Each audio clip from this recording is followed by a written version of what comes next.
Section 6 of Schopenhauer's Counsels and Maxims has a title, Limitation Always Makes for Happiness. And here's what Schopenhauer writes.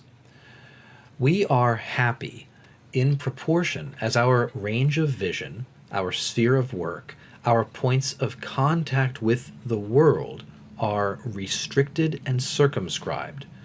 We are more likely to feel worried and anxious if these limits are wide, for it means that our cares, desires, and terrors are increased and intensified.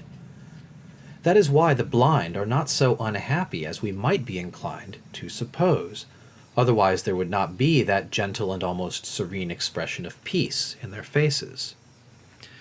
Now, for the first paragraph, I'll leave aside the comment about the blind, I think just meant as illustration.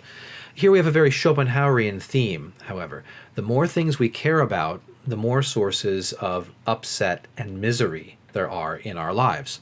So, in general, in order to minimize misery and therefore maximize happiness, we should hold this number of things to the minimum level that we can. The more things we care about, the more we spread our mind out over the world, the more we extend ourself into the world, the more unhappy, the more miserable, and the more suffering we're going to be.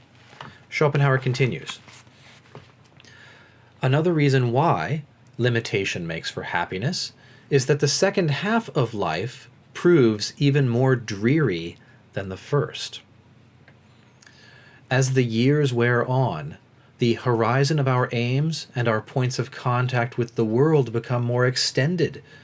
In childhood, our horizon is limited to the narrowest sphere about us. In the youth, there is already a very considerable widening of our view. In manhood, it comprises the whole range of our activity, often stretching out over a very distant sphere, the care, for instance, of a state or a nation. In old age, it embraces posterity. Second paragraph, another very Schopenhauerian theme, but this one kind of gloomy, especially for men my age.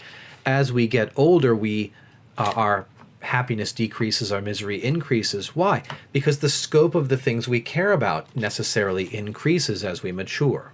When you're a child, you really care about your toys, your games, a few friends. As you get older, you extend your care more into the world. By the time you're an adult, you're caring about something that may take in something as grand as politics and the fate of nations.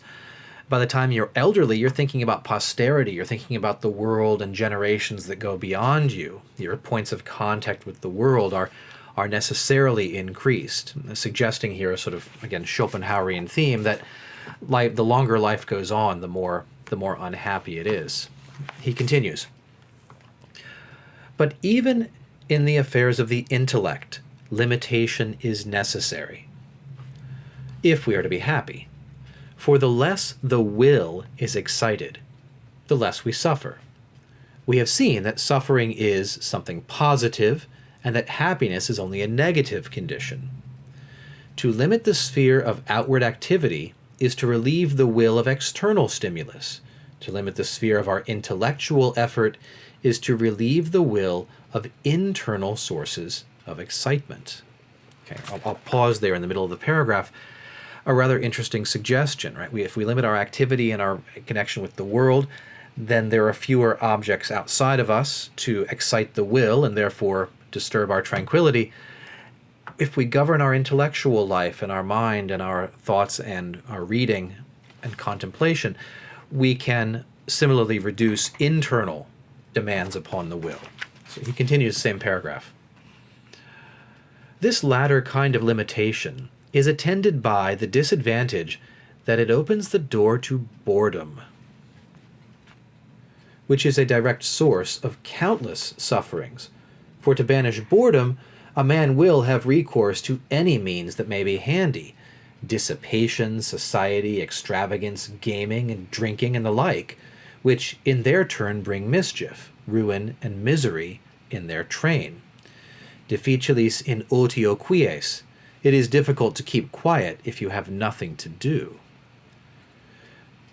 So, again, pausing in this paragraph, limit your mind, but not at the cost of becoming bored, because boredom will then provoke you to grab onto whatever is near at hand. It might be interesting to connect this set of insights, this set of reflections, with Pascal's writing about diversion and about the phenomenon of boredom. Schopenhauer similarly sees it as a hazard, but not for the same reason. Schopenhauer continues, that limitation in the sphere of outward activity is conducive, nay, even necessary to human happiness, such as it is, may be seen in the fact that the only kind of poetry which depicts men in a happy state of life, idyllic poetry I mean, always aims as an intrinsic part of its treatment at representing them in very simple and restricted circumstances. It is this feeling, too, which is at the bottom of the pleasure we take in what are called genre pictures.